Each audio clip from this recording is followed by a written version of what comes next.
Good afternoon, Facebook, YouTube, and Twitter. This is Rich again, back for the second video blog of the day for Tuesday, May 19th, 2015, around 3:31 in the afternoon, Belleville, Massachusetts. It's cloudy out. We've been having some rain showers on and off, but not significant soakers. We need a soaker to clean the air of all of these allergies and get the deficit down for the drought. Some news to report. 7-Eleven has bought Tedeschi's food shops for billions of dollars, and I think 7-Eleven is going to phase the name out of Tedeschi's, and it will be all 7-Elevens. And also, Rush Limbaugh's show on WRKO has not been renewed because Premier Networks and WRKO's ownership, Entercom, could not come to an agreement to carry the show because the contract was up. Look for Rush Limbaugh's show to be on WMEX in the next few weeks. And the New England Patriots have dropped the appeal for the Deflategate. The penalties they're going to have to suffer is loss of draft picks and $1 million fine. That's about it on the news. My next subject is about the infamous curtain call at Madison Square Garden on May 19th, 1996 at a house show for the WWE, and it involved 4 members of the kliq: Shawn Michaels, Big Daddy Cool, Diesel aka Kevin Nash, Razor Ramon aka Scott Hall, and Hunter Hearst Helmsley. At the end of the Madison Square Garden house show, all 4 hugged and broke kayfabe, which kayfabe is an ancient code of things for professional wrestling, that everything has to be quiet and stuff. They don't want the good guys and the bad guys hugging each other and stuff because all 4 were real life friends. The story of the kliq. The kliq was started in the WWE backstage in 1995 when Scott Hall, Kevin Nash, Shawn Michaels, Hunter Hearst Helmsley, Sean Waltman, who was the 1-2-3 Kid, and PJ Walker, who was Aldo Montoya in the WWE. He eventually became just incredible in ECW. All 6 wrestlers were best friends backstage, and they got a lot of power in the booking committee for the WWE and stuff like that. The person who coined the phrase the kliq was Lex Luger, because in 1995, because backstage he saw like Michaels hanging around with Kevin Nash and Scott Hall and Triple H and 1-2-3 Kid and Aldo Montoya, and he called the name them the kliq. And the kliq had big power. Big Daddy Cool Diesel was WWE champion for most of '95. Shawn Michaels was the Intercontinental Champion for most of the summer of 1995. Razor Ramon was an uppercard face, and 1-2-3 Kid was like a mid-carder, and Hunter Hearst Helmsley was starting in the WWE. He was getting a mid-card push as a heel, and Aldo Montoya was just a jobber to the stars and stuff in the WWE on television and stuff. And the kliq got a lot of other wrestlers backstage mad, especially Jean-Pierre Lafitte, who was Carl Ouellet, because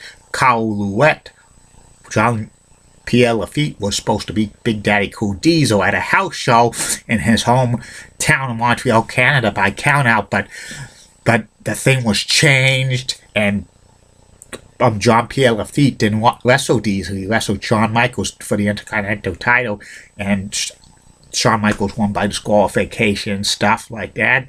Also, other wrestlers who got mad at the kliq were Bam Bam Bigelow, Chris Candido, also known as Skip in the WWE, The Undertaker, Bret the Hitman Hart.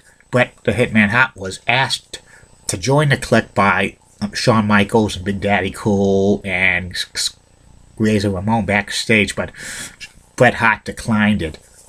And he was mad at the kliq and stuff. The kliq continued to get more and more power in the WWE and stuff. And for the rest of '95, they were like dominating the cards, the kliq. But by 1996, 2 members of the kliq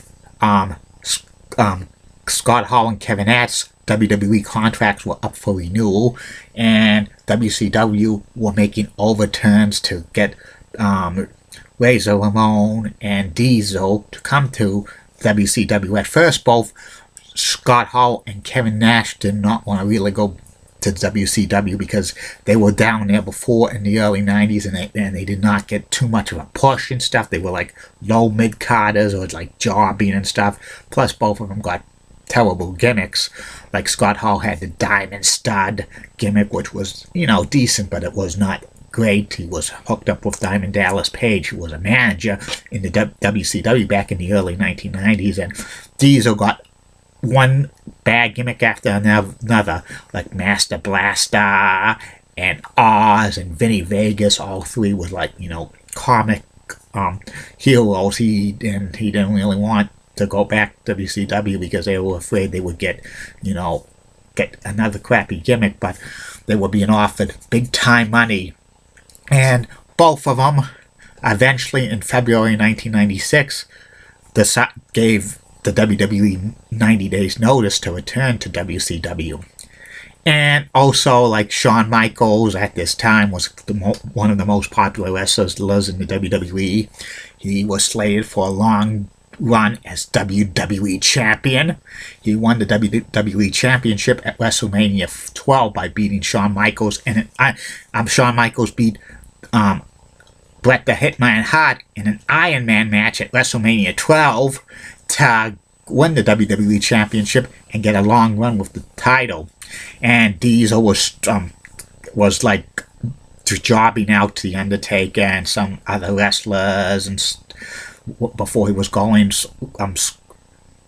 and like Razor Ramon was, got suspended because he failed a drug test in February, but he came back, but he did some jobs as well to Vader and stuff.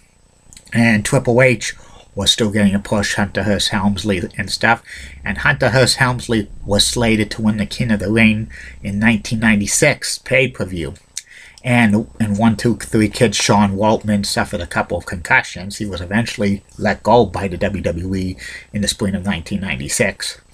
And Big Daddy Cool Diesel and Razor Ramon's contract with the WWE was expired on May 19th, 1996, and they had one more house show to fulfill that contract. It happened at Madison Square Garden, the world's most famous arena, and it was sold out. Madison Square Garden.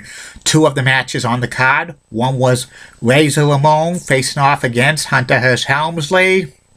This was a decent, good match. Razor Ramon gave Hunter Hearst Helmsley the Razor's Edge, but the referee was knocked out, and Hunter Hearst Helmsley cheated and knocked Razor Ramon out and put the pedigree and got 1, 2, 3. And then the main event at the MSG house show in May 19th, 1996 was Shawn Michaels, the Heartbreak Kid, defending the WWE Championship against Big Daddy Cool Diesel in a steel cage match, which was a great steel cage match. Shawn Michaels won, beats Big Daddy Cool Diesel, and Big Daddy Cool Diesel and Razor Ramones were finished with the WWE. And then they have like Razor Ramon, Hunter Hearst Helmsley, Shawn Michaels, Big Daddy Cool Diesel at the end come down into the ring together, and all 4 were hugging, and the fans were cheering like crazy. And a lot of people were very shocked because this was the time where the internet wasn't that big and stuff, and both like Hunter Hearst Helmsley and Diesel were heels, and Razor Ramon and Shawn Michaels were faces, and people were shocked. Why are these guys hugging? Because good guys and bad guys don't hug in wrestling. They were real life friends at all, but most of the fans really didn't know that they were real life friends because the internet wasn't that big in 1996. And the backstage wrestlers were very shocked, including the front office personnel in the WWE. All 4 wrestlers, Shawn Michaels, Big Daddy Cool Diesel, Razor Ramon, and Hunter Hearst Helmsley, broke kayfabe, and that was a definite no-no in the world of professional wrestling back then. And it eventually got to the offices of the WWE, and WWE owner Vince McMahon had to do something. He could not punish Diesel or Razor Ramon because they were gone. They went to WCW for the big money contract. Vince McMahon could not punish Shawn Michaels because he was the reigning WWE champion, and plus he was the face of the company, and he was not going to give up on a title reign for Shawn Michaels, which Vince McMahon invested and pushed for several months and stuff.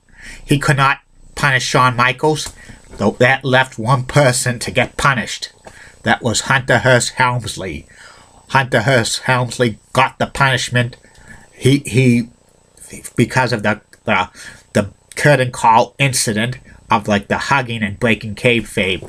Hunter Hearst Helmsley's push for 1996 King of the Ring to win it was squashed, and Hunter Hearst Helmsley for the next several months got depushed, and he jobbed to the stars. In fact, he even jobbed to like preliminary wrestlers and stuff and others. The spot that Hunter Hearst Helmsley gave up for the King of the Ring 1996 to win it, that went to Stone Cold Steve Austin, and that started Austin 316 and stuff.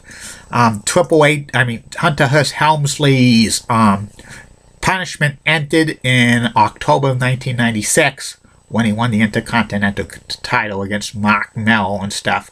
What did I think about the curtain call incident at Madison Square Garden? It was very shocking at the time, but it was just it was shocking at the time, but you know, it was a good way to say goodbye to Scott Hall and Kevin Nash to the WWE fans for a while, as sending them off to WCW and stuff. And it was very sad, but several years later, Scott Hall and Kevin Nash came back to the WWE and stuff, and this also with Shawn Michaels and Hunter Hearst Helmsley. This also showed that they had so much power with the WWE, but the curtain call incident almost cost Hunter Hearst Helmsley him being a big star in the WWE, because the WWE could have like eventually jobbed him out to a point where Hunter Hearst Helmsley could have quit and could have went back to WCW or ECW, but luckily the WWE kept Hunter Hearst Helmsley. Eventually he morphed into Triple H, and now he's married to Stephanie McMahon, and he's going to be the future owner of the WWE. That's amazing and stuff. And sooner rather than later, I'll probably do a video blog on DX and other stuff. And that's about it on that. I will be back with the third and final video blog of the night, which will be about MBTA Bus Route 101. Goodbye, Facebook, YouTube, and Twitter for right now. And keep calm. And I'm a Julie Broughton guy. Bye.